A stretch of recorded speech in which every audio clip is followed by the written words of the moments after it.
So welcome, Jeff. Thank you. Thank you. Can you guys hear me really well? Yeah. We can hear you great. Great, because I got a new gadget here and it always helps. But I just want to thank you for having me. And I see all the faces and I recognize everyone, maybe one or two I don't, but most everyone here are people that I've had Zoom calls with in different lives or different, work, projects. And being here in this space is always, for me, it's humbling, and it's always, I'm so grateful. Because we as a chamber, we're really in the work of making dreams come true, right? And so not only are we helping people build their legacies so they can support their families, but now we're talking about long-term wealth, and that's exciting because I'm learning too, right? And without DMI and some of our other partners, I don't think it would be possible to be in this space, to be honest with you. COVID was such a crumbling experience, I want to say, because I felt like at times we were going to not exist anymore, but the chamber made it through because we had great partners. So Jason, thank you so much for that. Thank you for the encouragement. Thank you for adding perspective. I'm a little hot tempered sometimes. And so Jason was always like, don't worry about it. Let's, we're going to work through this. And so, with leaders like that, I think the chamber has had a wonderful opportunity to be able to talk about how economic equity and economic development is really a solution for getting individuals out of poverty, right? And so when we talk about poverty and we talk about, how do you help individuals move forward and mobilize and upskill, it is through economic and business opportunities. And so, the chamber, when it was formed in 2003, it was formed with a group of leaders. And I think, Brenda, you were part of that leadership as well. And I think it has never lost its mission to help others and to be a voice of advocacy. I think along the way, though, the chamber became more so I think before I came, it just became a chamber. It was just doing activities, networking, setting up businesses, but having been part of a congressional, setting, I did a lot of casework, and I know that casework and mentorship and ongoing sorry, I have my 5-year-old here. Jessica. A minute, I'm sorry. Sorry about that. That's Khaled, and he's normally at daycare, but today he's with me. But one of the things with the chamber that I could tell you that has happened. Thank you. Is that our chamber is growing since 2003, and it became more so of an advocacy engine for the city of Madison and Dane County to come to us and say, these are the things that we need as far as business development. How do we get there? And through my work in the congressional office, I'll say that it took me a little bit to understand how to help this community, not being from here, right? Being from Milwaukee. And as you all know, Milwaukee and Madison are two different, just two different cities. Of course, I think the issues are different. The community is different. I'd like to say that I've learned a great deal from Madisonians as far as their efforts to want to solve the problem, right? And that is great. Because in this position, I've learned that as a chamber, and I think DMI is doing the same thing. As you talk about diversity and equity, how do you create pipelines to opportunity for everyone, right? And not just a specific group of people. And so the chamber kind of figured that out during COVID. But I'll say, in our beginnings of 2003, the chamber was formed as an organization to advocate for small businesses that didn't have a voice or didn't know how to work through the bureaucracy of filings and understand how to start a business model ethically, right? I think we all start businesses and don't understand, what all the red tape that we have to work through. So in 2003, we had about 40 members that came together with a collaborative with Madison College and several business owners that needed advocacy. And that was the first meeting. One of the professors at Madison College said, why don't we form a chamber? And so she, along with these business owners and members of the community, decided to take a look at membership, associations.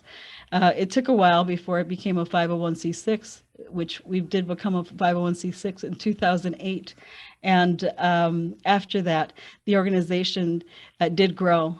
When I arrived in 2016, we had about 184 members. And the organization did serve Madison, the city of Madison, and grew outside of the city of Madison to serve Dane County.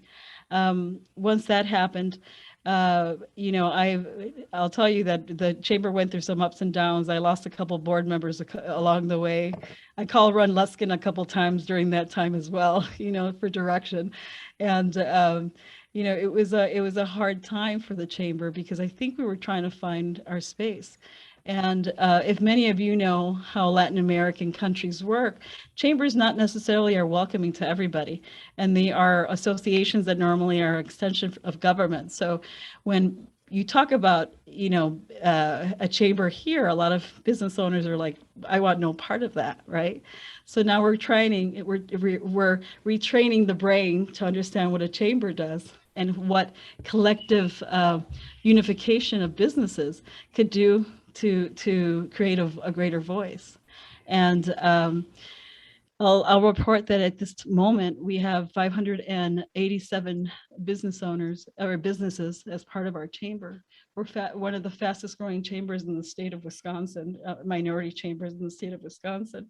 We're three, if you count the In Business magazine's list. I remember we were 13.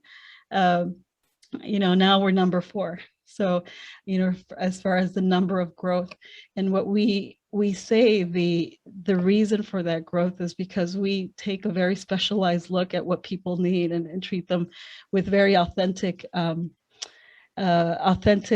concern, right, to what their needs are. It's hard work because all this has been done with a staff of 3 for a very long time. And, now in this last 2 months, we've grown to a staff of 7.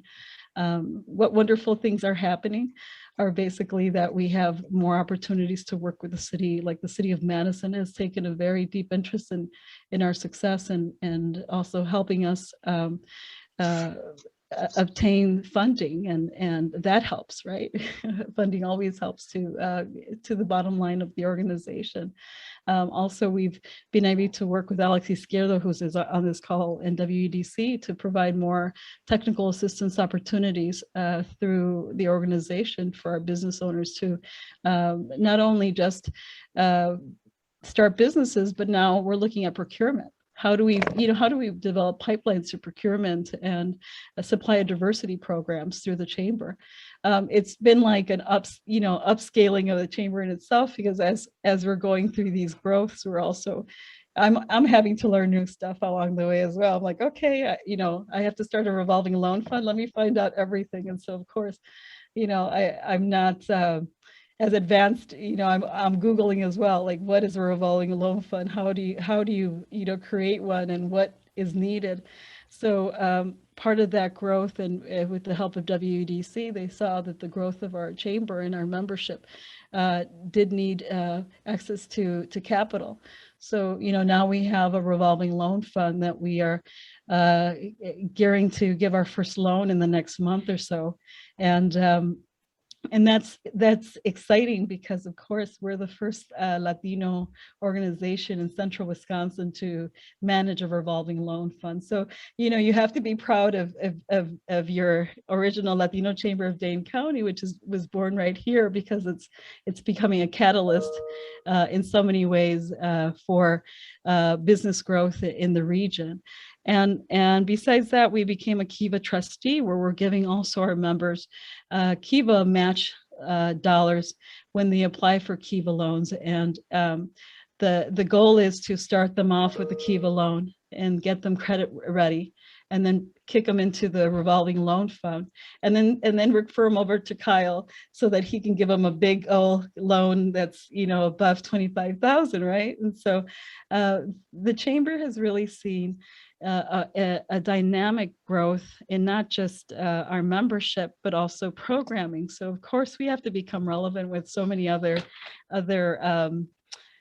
membership added value opportunities. So, you know, we have a entrepreneurship classes, which are called Tu Empresa. You know, our chamber is Spanish specific. So some of the things that we do, you know, tell people is everything that we do, all our classes are in Spanish, right? Which makes a big difference.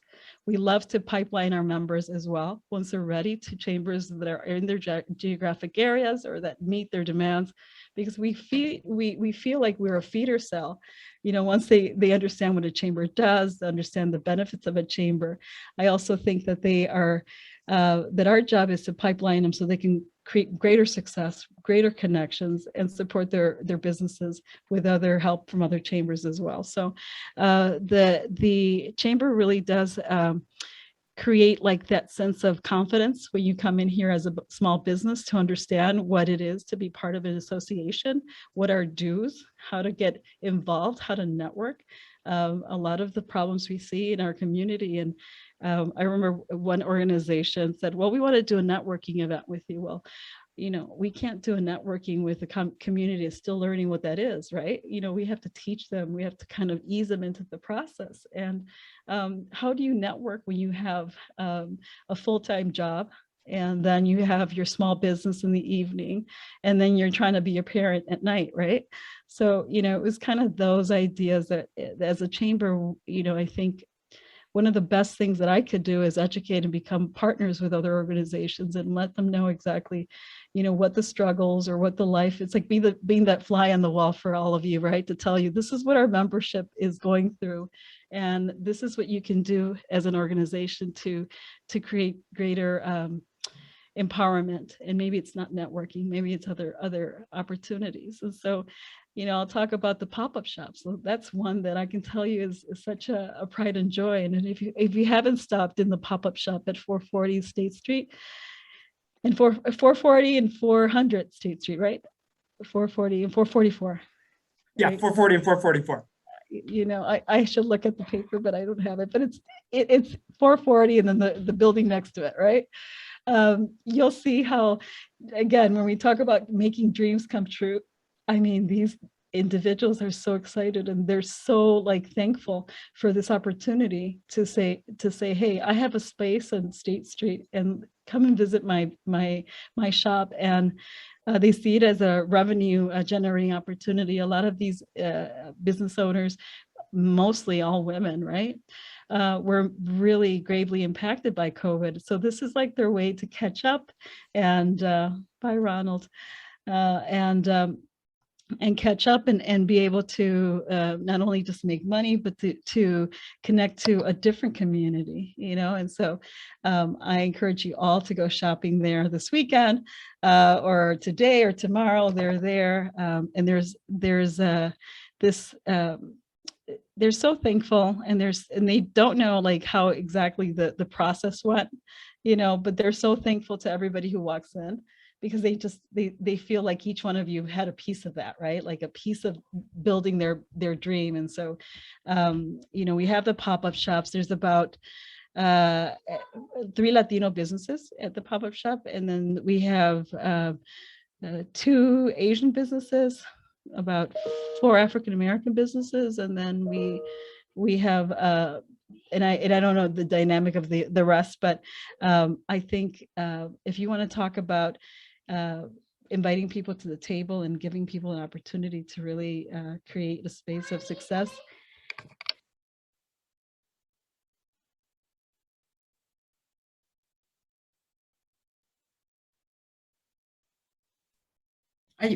Maybe Jessica, We can't. maybe lose your sound. Hear me now? I'm sorry. Yes.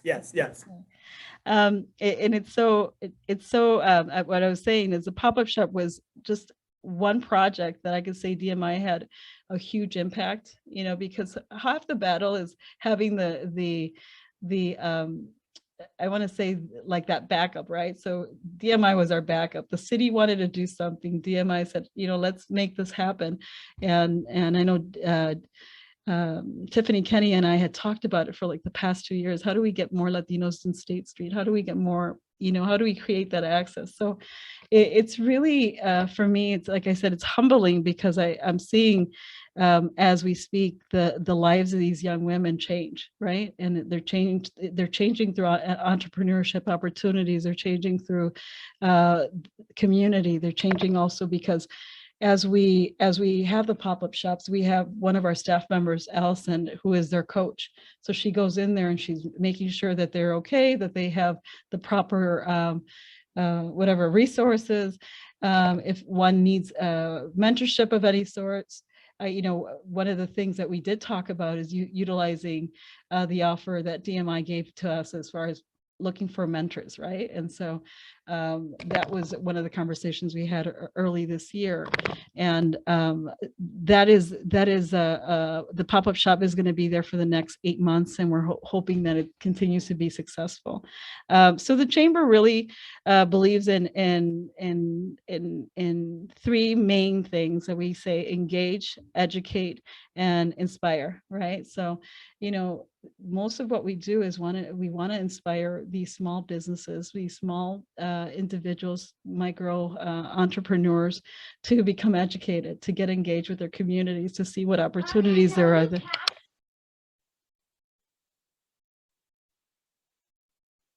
I'm sorry, this guy's going to come around again. Okay.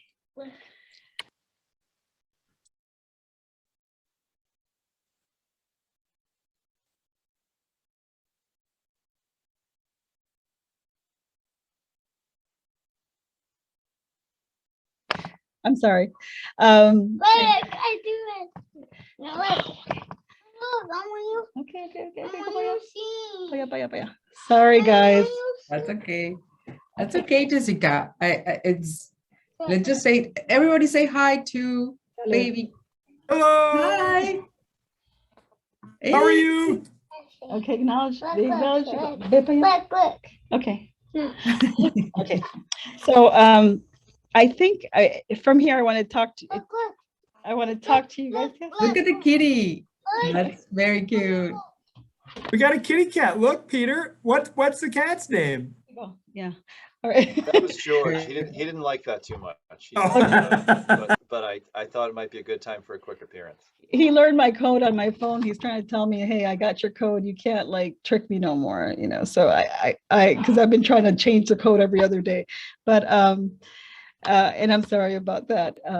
But what I just want to say is that during COVID, we learned that partnerships is the key to our success. You know, that without the strategic partnerships, that we would not be able not only to survive, but you know, I think we learned that it made life a lot easier. And one of the things that I can tell you is at about this time last year, I wasn't sure if the chamber was going to be able to make it. You know, it was one of those conversations that the board said, you know, if you don't bring any revenue in, you know, during, you know, COVID, right, the hardest time, that we're going to have to make one of those critical decisions. And so I can report to you at this time that the chamber is on its way to being, you know, we're about at $500,000, you know, going from 11,000 like last year around this time to like, you know, $500,000, $500,000 in revenue is dynamic and a miracle. I don't even know how that happened, but you know, it's been hard work as well. And it really was because we had great partners and great advocates out there. And so what's new, what's next is yesterday the governor announced that they would provide a $75 million allocation to small minority chambers throughout the state. And I can tell you that that was one that I worked really hard on with the Hmong Chamber and the African American Chamber and the Native American Chamber. And does that mean for us? That maybe we will get about a $1 to $3 million allocation for our chamber. And again, things like that. And I get very emotional because it's something that I wouldn't have thought of or wouldn't have dreamed of, last year about this time. But I do believe that hard work and tenacity, and again, when you're making others, it's not like it's really a selfless job, because you're helping others build their dreams, right? And we're seeing some of that, like, cultivation of dreams come true. We're seeing these businesses now flourish, and the couple that came in and they said, well, we're going to start a cleaning company, now owns a construction company and has a restaurant. You see that a lot here. And they're all family-based businesses. I always say, if there's going to be a stereotype that they say that Latinos are, I love when they say that we're hardworking, that we believe in family, that we love and love what we do, or we love, to give. And those are all things that are true. So the chamber, I foresee in the dream, is to have our own space, to have the LCC Plaza. We want to create a little town center where we can have entrepreneurship opportunities, the kind that the pop-up shop brought to us. And the LCC Plaza, was born through a collaboration with the city of Madison and a grant that we had at Penn Park. So, that space that we're looking for a space, we're looking for land right now. And, the conversation right now, I'm trying to get my board to approve a capital campaign for 2022, but we really want to see our small businesses succeed and give them a space to do so, and not, precipitated, not, we want them to grow in a way that they're going to be able to sustain their operations. So the chamber, I believe, not only are we here in Dane County, but we also have to honor the fact that, we have a growing constituency. The next biggest constituency, and as far as who we serve, is in the Dells area. So, Portage and near the Lake Delton area, all that area, we have the fastest growing membership. And secondary to that would be Beloit, Rock County. And so for us, it's like we have to continue to cultivate those areas. So, my dream is I told the staff, I want to own an RV where we can do like a mobile chamber and take it on the road, right? But my staff is like, yeah, who's going to drive that? Who's going to get the CDL? There's like all the things that they think about. But, I'm like, let's get this going, because I do believe, and coming from a father who my father owned the first Puerto Rican small grocery store in Milwaukee on the north side, knowing that there is so much that he needed at that time as a kid that he didn't get. I want to make sure that our business owners are prepared, and the chamber is able to provide those pipelines and make it easier, right? So they don't have to struggle. So I'd love to take questions. I'd love to interact, because I'm more of an interactive person, so. Thank you, Jessica. Thank you. I mean, I was, of course, there are a lot more that you can share. Absolutely. So thank you so much for what you shared. But I wonder if any of the members of the committee have questions, specific questions. We can go to that, and then certainly, give you some time to, finish us up and the conversation. But we have plenty of time for questions.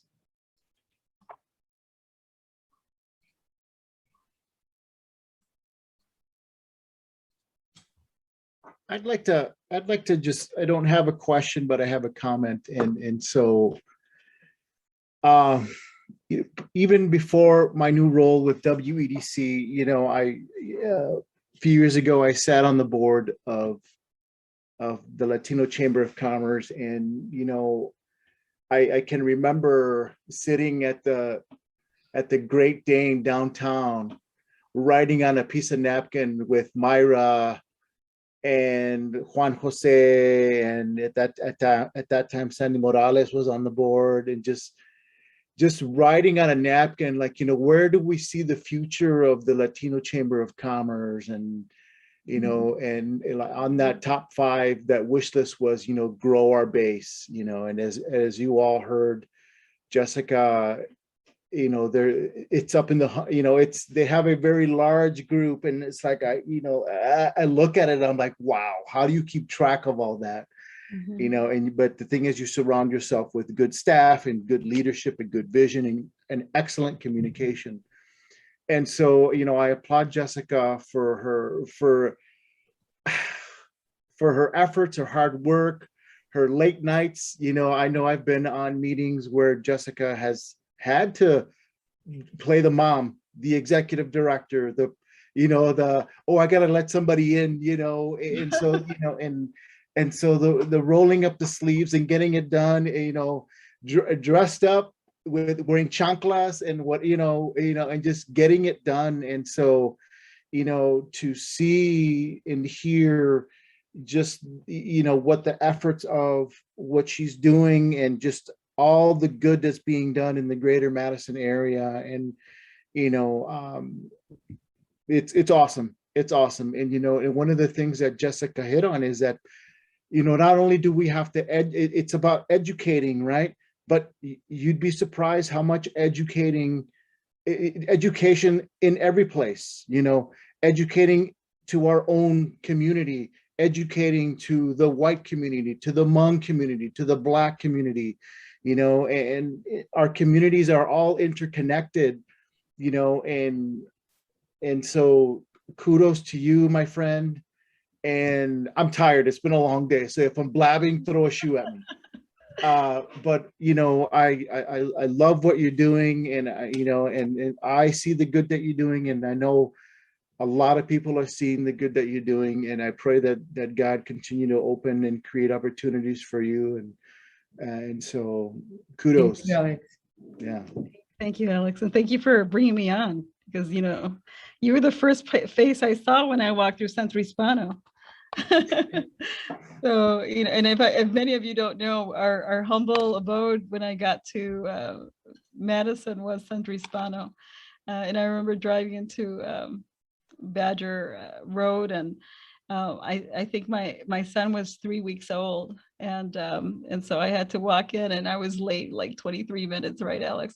And I was like, this is not going to happen. I'm not going to get this job. I'm late, you know, and I, you know, not to get so deep into it, but I was nursing my child on the road trying to get here, and then I was like, you know, am I going to make it to this job that I really am interested in? And you know, the fact that I had a friendly face to greet me at the door and say, you know, shake it off, don't worry about it. That's I think that's what you said, Alex. But it's been such a great ride. And one thing that I'll tell you, and being along, you know, I was raised in Milwaukee, but lived in Miami and Dallas and Chicago. And like I said, I'm very transient.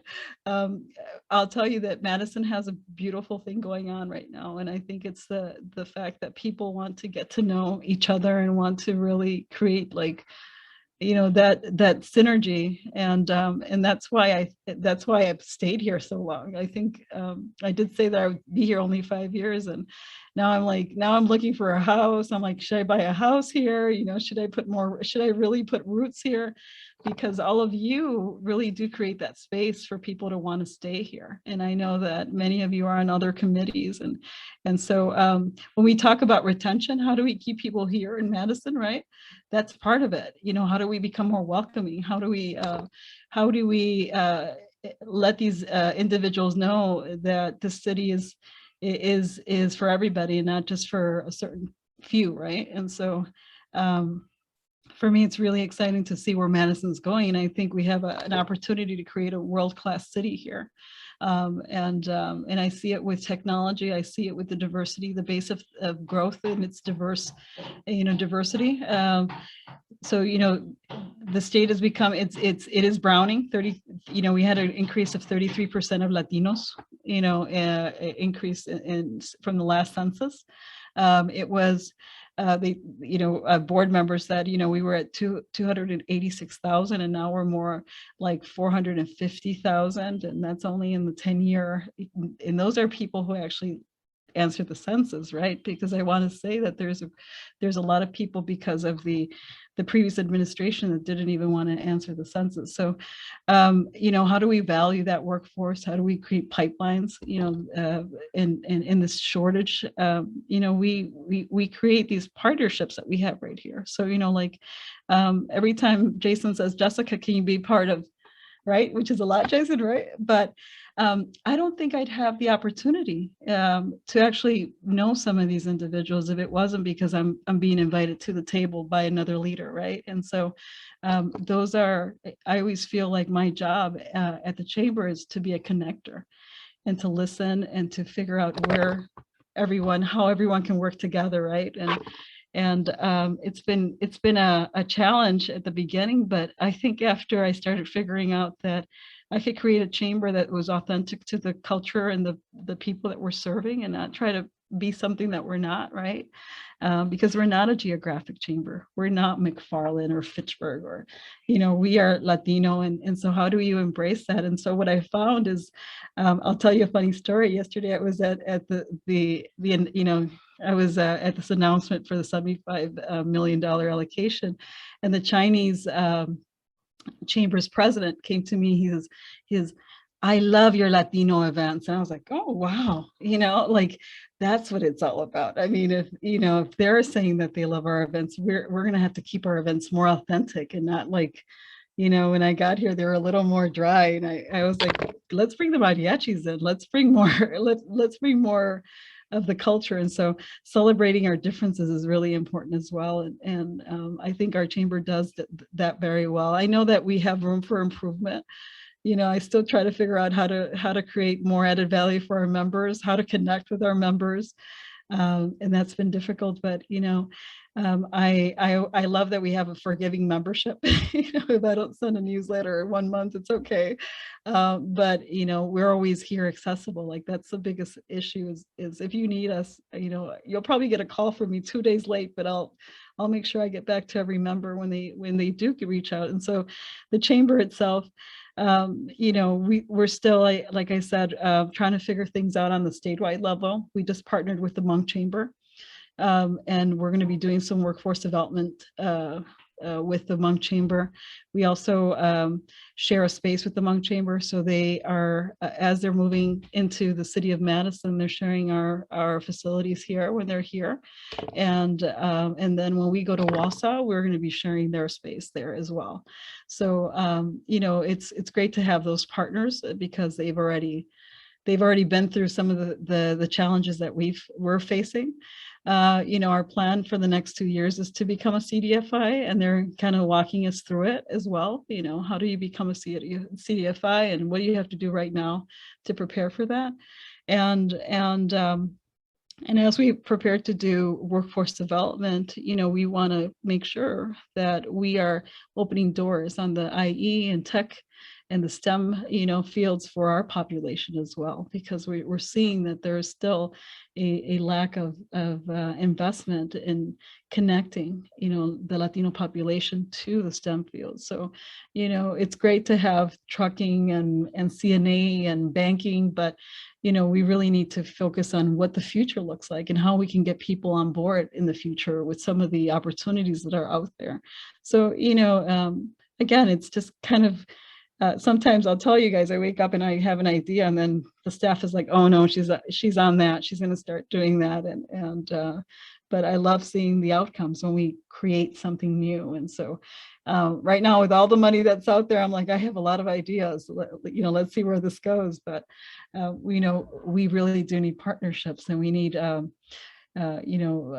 people who are invested in wanting to teach us how to do things with best practices, with utilizing best practices, and also opening the doors, because we have a lot of our membership, 60% of our membership are Latinos, and so we have a very modest membership base, and so a lot of them are micro businesses, and they're still trying to figure out how to scale. So that's, that's where we're at right now as far as the chamber. But, I think there's opportunity for growth. It's with the announcement of the 75 million, I'm excited. I don't know how that looks until it's in the bank account. I don't count on it, right?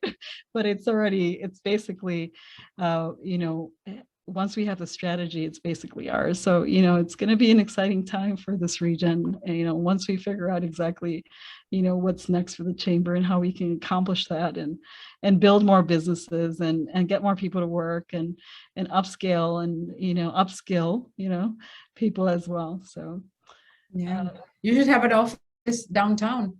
we've been talking about that. Jason and I have been talking about how we can create a downtown hub for the Latino Chamber. So, I think Let's make this happen. We're ready. All of you heard it. Let's make it happen. I think it'd be exciting. I used to love coming downtown when I worked for the legislature, but I don't know. I moved here and I stayed on the west side, so I think we're gonna have to have a satellite office. And I know the Hmong Chamber wants one downtown, right? So if we shared space, I think that would be great, to be downtown as well. Yeah, Mhm. that would be powerful. So more questions. I know I talked a lot. I have them all, like, in Spanish we say pasmados, right? There's so many questions because sometimes it's a little bit complicated, Jessica. I feel, having some conversations get difficult. So, but we are the Inclusiveness Committee, and I feel that we need to get to that point, right? To be able to say, what are the challenges that you see? I know that you've mentioned, a few, but with idea and the important focus that you have to help not only your staff, but the organization, the membership, and the community at the end of the day, right? But what are the challenges that you think that we need to know as Downtown Madison Inclusiveness Committee, but also members of the community and allies, if you will? So anything that comes to mind? I really do think so. Some of the biggest issues that, like, for example, that we have is connecting. Connecting to stakeholders. Not even the president of the Latino Chamber can get to some of the key stakeholders who want to invest in the greater vision. Sometimes it's just understanding that we're working with a different population, and that it's basically like, first generation, right? Like, the first generation I represent. My mom went to school till she was in 4th grade. She had to work, as a child, and then came to this country and, was a teen mother. And so a lot of our children are going through almost the same thing, maybe not like that, but how do we help our new Americans adjust and be part of the greater dynamicism of what our economy has to offer? So, like, I'm talking about these opportunities in IE, and I'm talking about how do we pipeline those opportunities? How do we invite people to the table? Sometimes I go on these Zoom calls and I'm the only person that looks like myself, right? Like, looks like, Latina. And sometimes I wonder, why aren't there more? And why am I in the space when I don't know anything about tech, right? Like, I was on a Zoom call the other day, and one, I was the only woman, and two, I was the only Latina woman, which was pretty, intense for me, because I'm not I can barely turn on my computer some days. So, I'm like thinking, why aren't there more Latinos in tech that are in these spaces? Why are we not connecting to the talent that's out there and getting them to the table, whether they're younger talent? One thing that the chamber is also doing is we're focusing on the future of our membership. So, we have a junior chamber that we're re-erecting, and because we know that that's going to be the sustainability of the future. So we need to start talking to 12 plus, right? 12 to 18-year-olds, and figuring out what they think about the economy. And being a mother of a 9-year-old that asked me the other day, Mom, what's your net worth? I'm like, I need to figure out, how we're going to get these these young people at the table earlier on and invest in them. And so I was embarrassed to say, I don't know, so, Soleil, and, she goes to Hugo Elementary. I'm like, what are they teaching you over there, But I think it's really important right now to figure out, especially DMI. I always say, DMI has such powerful people, right? How do we get you connected to, the greater community and to people who, from different socioeconomic backgrounds as well, right? How do we get people to interact and understand each other's, issues and understand how to help one another, or how to create greater synergy. The chamber is involved in a Mi Vacuna campaign with UW Health, thanks to Shiva Bidar and UW Health and the Latino Health Consortium, where we went out and we canvassed neighborhoods which had high unvaccination rates, right? And just getting to know, like, from our purview and our optics, getting to know individuals in these neighborhoods that I've never been to. I've never been to, the like certain parts of the Allied Drive neighborhood, or where we were at Penn Park, and see how people are they're going through homelessness, they're going through joblessness, and they're going through all these issues. But unless you're in those neighborhoods, you don't know about them. And so how do we connect to organizations like Centro Hispano and the Urban League to see how we can become change agents within those organizations? So, offering opportunities. But the chamber has been, our eyes have been open to a lot of the poverty that's in the city. So, how do we create a conversation and dialogue on how we can be change agents to those communities? Because we're only as successful as the weakest link, I always say.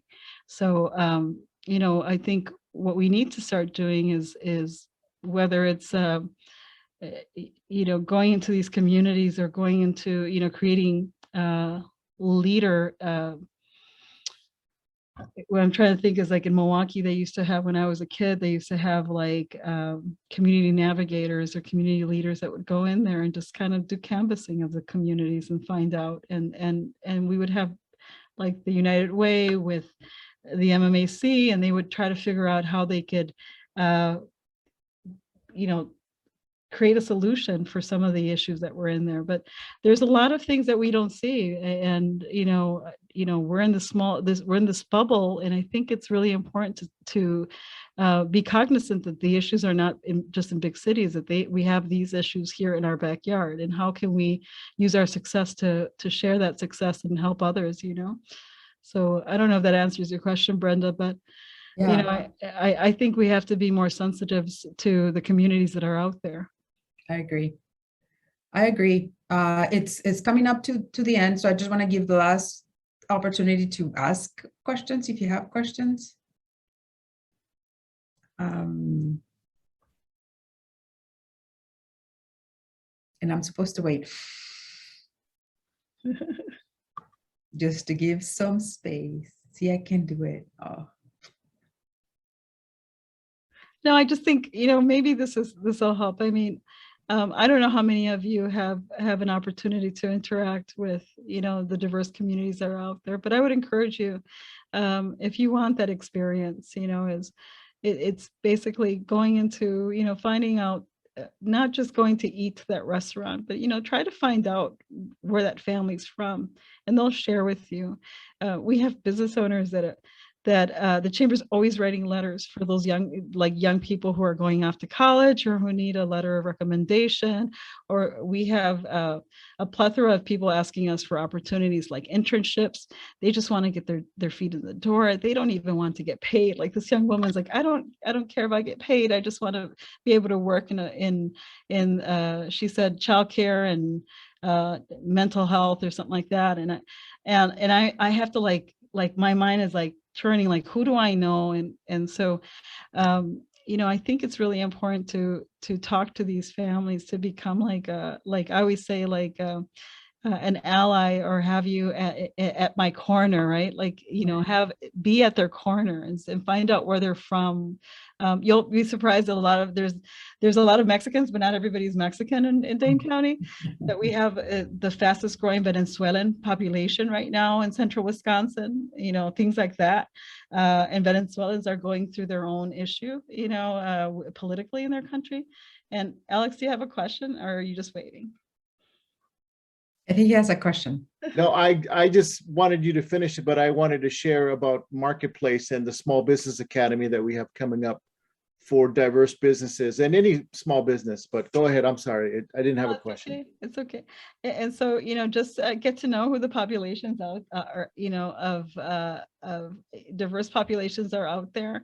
You know, the fastest growing population is not the Latino population, although we have the biggest you know, demographic.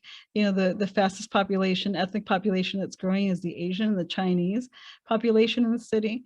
So, you know, there's just a lot that you can find out, and I would just encourage you to do so, and just, you know, really connect people on a different level, not just on the, you know, I'm at your restaurant, I'm at your location, you know, connect to them in a way that, you know, you want to know more about them and how you can invest in their success. Yeah, thank you so much, Jessica. I really, really appreciate the information. And we want to thank you and appreciate, again, to help us make the connections. And I think that it is going to be easier for sure with this conversation. Alex, 1 minute. Yeah, so real quick, in the chat box, I put in our October 26th through 27, we have it's what's called the Lieutenant Governor's Conference on Small Business Development. It's virtual, it's free.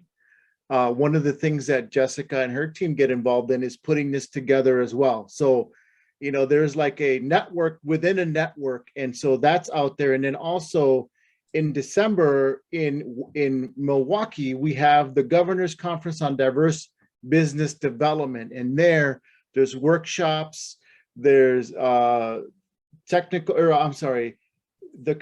a contract academy, there's